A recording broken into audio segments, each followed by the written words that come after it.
Hi everyone, Trina here from thereisacardforthat.ca, and today I'm going to be making an galaxy background with a space wobbler birthday card. So I'm going to start by making my galaxy background because there's some areas that need to be dried, so I like to get things that kind of have to wait done first. So I'm going to start out with my pink, and right now you just kind of have to have fun with it. I'm going to add some wilted violet around the festive berries to create sort of a nebula look.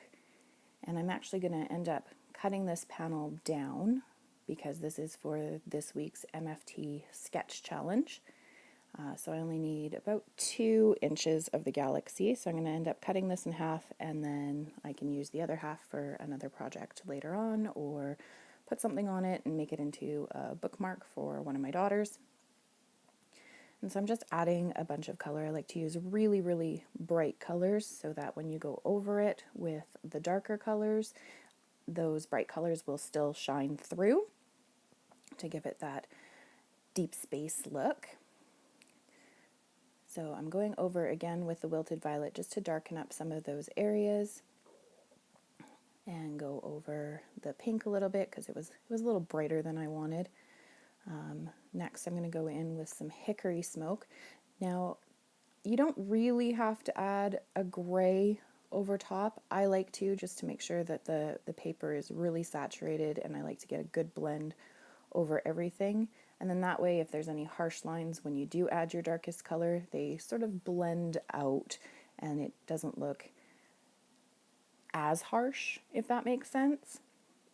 So I like to start right around the edges and just go over it with the black soot and all around the sides. I like to have the edges darker, so because it looks like it's further away, and it really makes the focus area, which is going to be that longer pink spot, really pop. So here I just cut it down, and then I'm going to have to go over it again just to get rid of those lighter areas on the sides. And then I'm going to keep going back and forth over that. I'm going to add a little bit more blue. It'll dull down the pink a little bit, make it a little bit more purple, and give it a deep space look.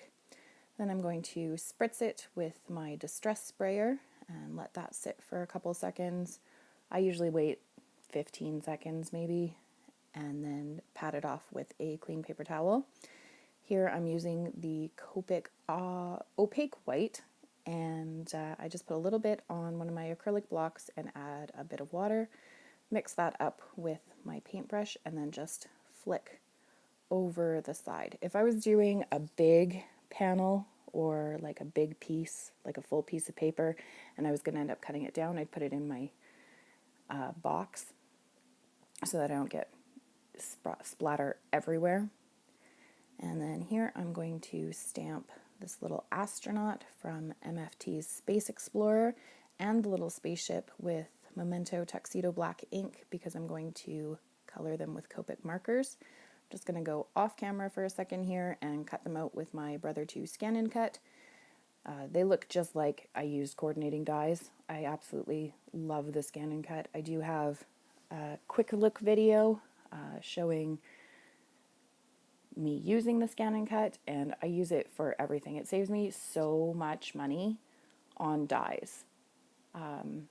You can buy a coordinating set of dies for $20 to $40 depending on how many dies are in there.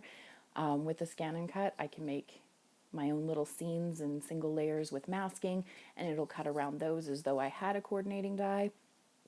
So really, in the end, like, definitely one of the best purchases I have ever made. And if I remember, I'll link to the quick look video in my blog post. So I'm just going to color in my little Space Explorer. And for his suit, I'm going to be using the cool grays, so C5, C3, C1, and C0. And you may have noticed with the C1, I forgot to ink it. I talked about that in my last video. Still forgot to re-ink it, so it was a little dry. Took a little bit going over it, but I did re-ink it after I had done this card. So next time it'll be nice and juicy and it won't look as streaky. Then I'm just going back with the C5 to do around his window visor and then the accent areas on his suit. I had wanted to make his gloves white, but I kind of got into this coloring groove, so now his gloves are going to be darker. And I mean, it happens, right? But I mean, if I didn't tell you, you'd never know. So it's one of those fun mistakes where we're really our own worst critic when we go over our own work. I mean, he still ends up looking pretty super cute, if you ask me. And then I'm just going to go over this last part back and forth a whole lot with the C1 because it's so dry. Like, you can't hear it, obviously, because, I mean, I cut out the original sound, but it's really squeaky, like this back and forth scritchy noise. It's just terrible. And I don't like to do that because, I mean, it's not great for your nibs either when your marker gets dry. So for his face, I'm going to add some rosy little cheeks with R30, and then I'm going to do his skin with E11, E30, and E50. And this is my go-to for Caucasian kids or people. I don't have a lot of practice doing different skin tones, and I know Sandy Allnock has this wonderful video, Color the Rainbow or something like that, where she does all these different skin tones, and it's so fantastic. And every time I watch it, I mean to write down the markers that she uses so that I can practice, and I forget every time, but it's pretty awesome. For the hair, I'm using E43 and E42. I just kind of wanted like a dirty blonde look for this little spaceman.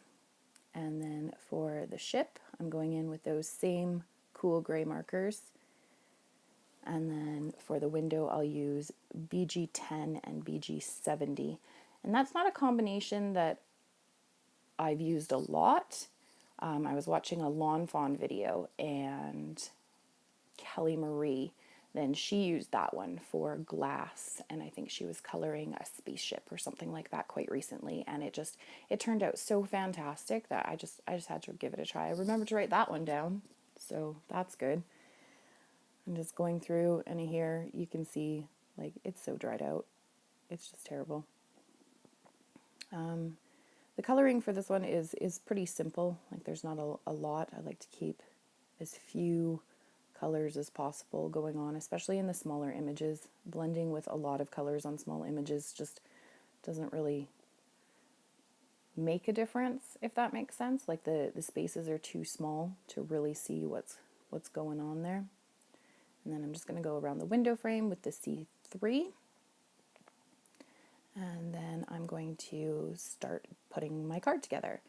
So I'm going to have a top fold standard A2 sized card base, and so that's going to be 4 1/4 by 5 1/2.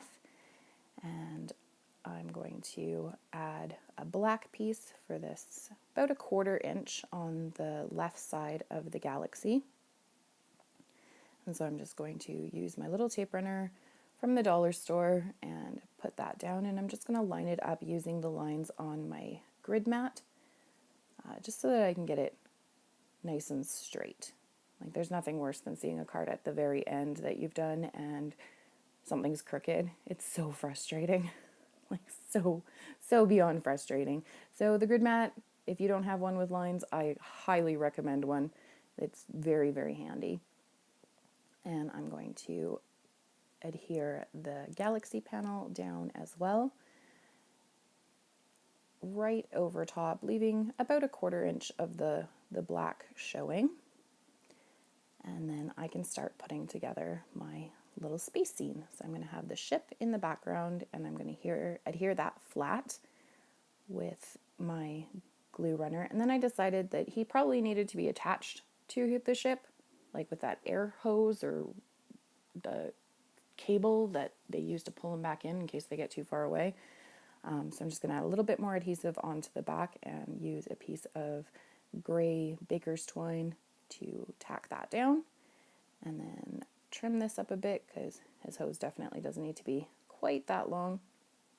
and then it's going to attach to the back of him.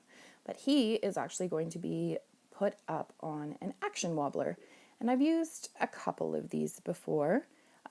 This is the first video with one, and the package that I got, I can't remember who made them because of course I tossed out the top part, and it didn't have instructions onto which end goes on which side. So I honestly have no idea if I'm even adhering this right. Like, he does wobble, he wobbles at the end, you'll get to see that, and it's super cute. Like, he's really floating away in space. So I'm just going to use a piece of score tape, and I'm only going to remove the backing from the one side because I don't want it to actually stick to the card. I just want it to stick to the back of him. And there he goes. It's sped up so he doesn't wobble quite as fast as that, but it looks super cute. And then I'm going to add my greeting, which I realized right here was too wide for the space I wanted. So I'm just going to do a little bit of stamp surgery and cut that straight. It does not harm the stamps at all. I was super reluctant in the beginning to do this, but yeah, you have so many more options, and you can always mount it the way the designer had intended it to be in one line, but now it can just go, and it kind of creates a little bit of a visual triangle as well. So now I'm going to go over the glass and some parts of his suit with my clear Wink of Stella glitter pen. Not going over it a whole lot. I do have a blog post from a little while back about what happens if you add too many layers of glitter pen. It's, it's super sparkly. And then I'm going to go over the glass and the buttons and the little colored lines on the front of his suit with some glossy accents. And that is going to be the card for today. If you like this video, please give it a thumbs up and don't forget to subscribe, and I will have a link to my blog and my Facebook page down below. Thanks for watching. Have a great day.